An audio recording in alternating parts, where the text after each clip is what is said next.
I want to talk about the New York Mets. They hired David Stearns. Carlos Mendoza is their manager now, replacing Buck Showalter, who gave an interesting conversation on the Fan to talk about what basically reacting to posts, and he has no hard feelings with the Mets. But the Mets did not sign Yamamoto. They did not sign Shohei Ohtani, which a lot of Mets fans were hoping for, although I thought that was pretty far-fetched. But I did like the moves that they made, to be honest. They kind of just stood steady. They didn't do anything stupid. They kind of just made these smart little moves. They added some players that I liked. I really liked Harrison Bader. And they kind of boosted their bullpen, which was a huge issue last year. Huge, massive issue. And yes, their starting pitching is not anything to be crazy about. There's no Justin Verlander. There's no Max Scherzer. But you're not paying anybody that salary that they were paying for. And Max Scherzer was pretty awful for the Mets last year. And Verlander, even though he was coming on, and there's still that debate whether the Mets should have even traded Justin Verlander, and that maybe we would look at this season a little bit more differently if you're a Met fan, if they had Justin Verlander along with Kodai Senga in that rotation. But I'm honestly okay with it. I'm open to seeing what happens. David Stearns did not make those trades, so it'll be interesting to see. But what David Stearns did do is he made some small little moves. And I kind of have an issue with a lot of Mets fans that are really ripping on David Stearns. I am a little shocked, actually. I understand they have the richest owner in sports. I understand they were used to the Wilpons being cheap forever and them lying to their faces and them kind of giving them a whole bunch of BS. They're used to losing homegrown stars that they really love. And they're kind of in that same situation with Pete Alonso. Pete Alonso is represented by Scott Boras, who, if you haven't followed anything about the baseball offseason, you know that 5 huge major free agents represented by Scott Boras have not even signed to a team yet. And baseball season starts like in a month. So Blake Snell, not on a team yet. Matt Chapman, not on a team yet. Jordan Montgomery, not on a team yet. Like, players like that, just not on a team. And it's frustrating from a baseball fan standpoint because you just want to see these players go to a team because, I mean, let's face it, the MLB offseason compared to the NFL offseason, the NBA offseason, it's a crapper because of stuff like this, because of the stars waiting so very long to sign to places. And it's just, when you compare it to the other sports, it's just annoying. But I'm not here to talk about Scott Boras. My point is Pete Alonso is represented by Scott Boras, which he's going to want the most money. And because of that, you are in store, Mets fans, for a year similar to the Aaron Judge year. Similar. But the difference is being Aaron Judge, it kind of, even though it felt like the Yankees, they may have disrespected him with the initial offer. Even though, I think a lot of that storyline, those storylines were kind of just starting stuff so that they would create some sort of drama. Very similar with the Ohtani thing, people kind of try to stir up Ohtani to the Yankees, Ohtani to the Mets. Will the Angels trade him at the deadline? But we all knew Ohtani was going to the Dodgers. We all knew it. And that's exactly what happened. So the Yankees with Aaron Judge, I think it was kind of similar in a way. I think the Yankees were gonna offer him the captain role. They were gonna offer him a lot of money still, and clearly had the history with the fans there, and fans loved him. And it's different when it's a storied franchise like the Yankees. With the Mets, they haven't really won with Pete Alonso. They went to the playoffs 1 year with him. And yes, he's had this awesome tenure with them in regards to individual success, but the team really hasn't done much. And I'm not blaming Pete Alonso for that. There's a lot that comes into baseball. Just one player can't do everything. We kind of saw that with Aaron Judge kind of carry the Yankees as MVP year because there was literally a month where everyone was either hurt or not hitting, and Aaron Judge was healthy and he was absolutely carrying them. And they needed that. With Pete, he's going to want around that similar type of money. And the reality is he's not that player. But you know what he is, though? He's a very important player and the face of the franchise for that team, which I think matters. And considering the Mets have the richest owner in baseball, I don't see why they can't be the highest bidder. It all comes down to is how much they value him.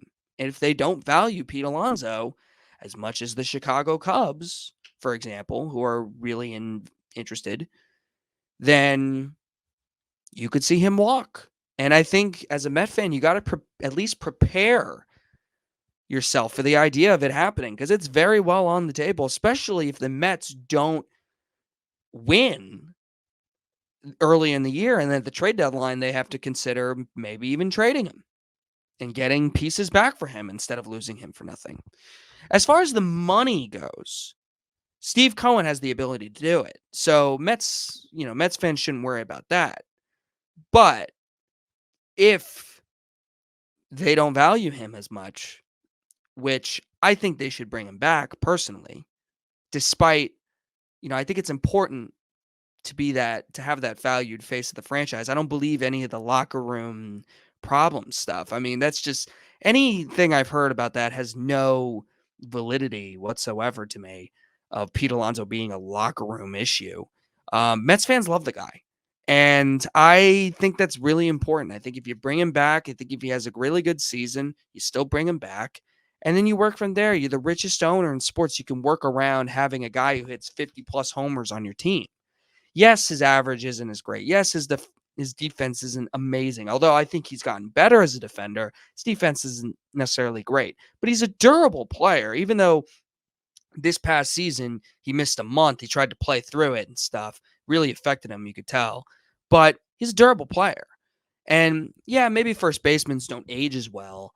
I think you can really understand that a lot of these contracts that these players get, like Shohei Ohtani, Giancarlo Stanton, like may even be Aaron Judge one day, like all these contracts don't age well, but they're kind of necessary to bring these players back if you want to compete and have a good team. It's just necessary. So is a player really ever worth that contract? In my opinion, Pete Alonso's been good every year, and he's been this past season post his injury, he was really good.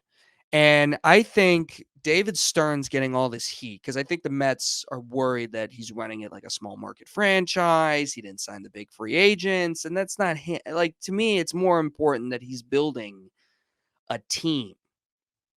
And I think he's been doing that pretty decently. I don't think it's bad that the Mets had a quiet offseason because, quite frankly, a lot of people had a quiet offseason.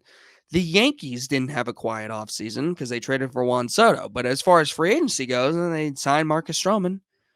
But considering that all these big free agents are still out there, I don't blame the Mets for not signing these. Why sign Blake Snell to a stupid contract that you don't believe he's worth, or Jordan Montgomery? Why do that?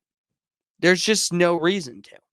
Now, I think this is an evaluation year for the Mets to see where they are. Now, evaluation years can go many ways. It can go like the Brooklyn Nets season this year, right? And the evaluation's not going too good. Or it can go like how the New York Giants did when Brian Dable took over for the friend Joe Shane took over that first year to see what they had. They made the playoffs. They saw what they had. Pete Alonso's in a contract year. Maybe he absolutely kills it and the Mets win. People keep talking about the Braves and the Phillies, and I understand that the Braves and the Phillies are on paper better teams. But Major League Baseball is a very strange sport. And I say that because the Phillies and the Braves both got embarrassed in the playoffs last year by the Arizona Diamondbacks, who I think most people can agree were not favored in those series. The Phillies embarrassed the Braves, and the Phillies were embarrassed by the Diamondbacks. Insanity. Baseball's a very strange sport. I don't think most people can. It's just one of the most unpredictable sports out there. And I'm not going to sit here and tell you that I'm guaranteeing that those teams are better than the Mets. Yeah, on paper, with predictions, we could say that. But with the added wild card spot, I don't see why the Mets can't compete, win upwards to mid 80 plus games, and be considered a possibility of joining that wild card, especially with the talent on this team. This team was not a 75 win. I think they won 75 games last year. This team was not that bad last year with all the talent that they had. It just a lot of stuff went wrong. And you bring in a couple new fringe additions And maybe you could make a move at the deadline. Who knows? And maybe kind of build something a little different, fresh start. Guys who had bad years last year, maybe they had better years this year. And you evaluate that. And I think, despite that no one's really talking about the Mets having a great season this year, I still think there's a possibility where they could be pretty good. Maybe not 101 wins, but also not as bad as 75 wins. Something in really exactly in the middle, maybe 85 plus wins. I think that's very possible for them. I still do. And I'll be interested to watch the Mets this year because I have no ill will towards the Mets. I've said that before. I have no hate whatsoever. I'm a Yankee fan, but I have no reason to hate them or anything. Like, it's not like Devils Rangers where I can't stand the Rangers, or Nets Knicks where I can't stand the Knicks, like something like that, or Knicks fans can't stand the Nets. Like, Mets Yankees, I don't, as a Yankee fan, I know Mets fans can't stand the Yankees, but even as a Yankee fan, I don't have any reason to really hate the Mets, or Jets Giants, similar to that. But I'll be very interested to watch Mets baseball this year and to see how things are different with David Stearns. Because I think he, as I said before, he's getting hate for not making big moves or whatever, or making fringe. What's wrong with that? Can we kind of hold our judgment before we start making these criticisms about this GM that just got here, who has a track record of, yeah, he hasn't won anything, but he's taken a Milwaukee Brewers team to the playoffs. It's a team that went to the National League pennant a few years ago. There's nothing wrong with that. So I'm excited to see what the Mets build moving forward. Although Pete Alonso it'll be concerning. And they would really have to sell a future without, like, it better work out, because Mets fans are used to losing this homegrown player and then it not working out. And he said that in his press conference the other day. He said, like, this organization has a history of losing homegrown stars, and it ended up working out. It's like, not really at all. So I was a little confused about that. But I don't know. To me, I think we need to, obviously, he just got there. So let's reserve judgment from Stearns. And if they are winning baseball games, all this kind of goes away. The Mets have the payroll to be a competitive team pretty much every year. I don't understand why they can't do that this season. So that's really what I got to say about the Mets.